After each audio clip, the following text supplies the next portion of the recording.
Well, we're home now. And I have to tell you, the airlines, American Airlines, made Ralph an offer that he couldn't refuse. Absolutely couldn't refuse. Here we were, ready to board American Airlines, and it was night. And we were in line. People were already on the plane. First class passengers were on. People with kids were on, heading for the mainland. And the lady gets out, and she says, "We're overbooked."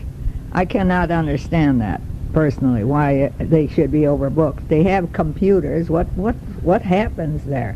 But anyway, she says, we will give anyone who stays, you can stay overnight, and we will give you some mileage markers.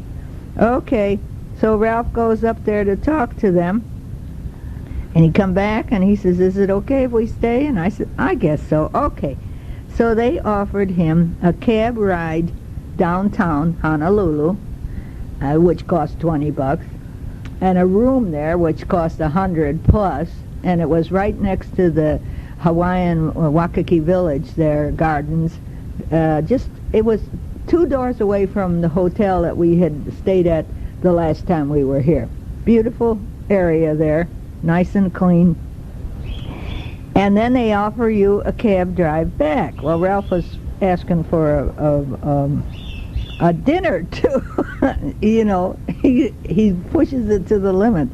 But they offered us $700 each.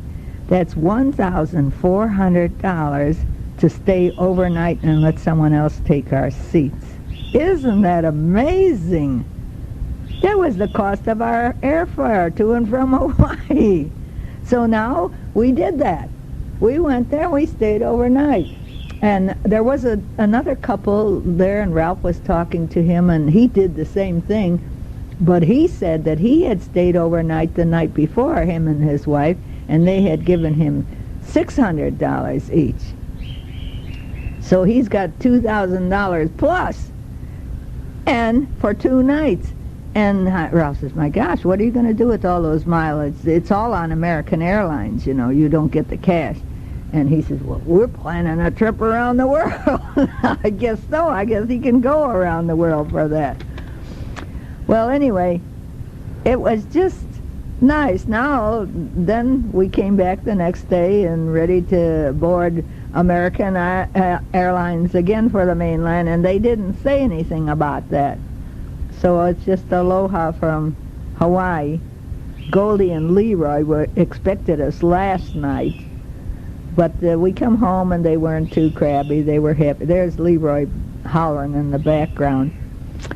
And the day we left, there was an earthquake in Hawaii, 4.4. So that was exciting. We didn't feel it. It was on the Big Island. And our driver to the airport, oh God, he's in traffic. And we're going slowly. And 3 young men are walking on the curb there, and they hollered at him, "Fukiu!" And he must have gotten terribly angry, because he stuck his head out the window and his hand out the window and hollered the F word back at them. I thought that was a surprising event. I mean, really, you know. I said, "Oh boy, those must be crazy people." He said nothing.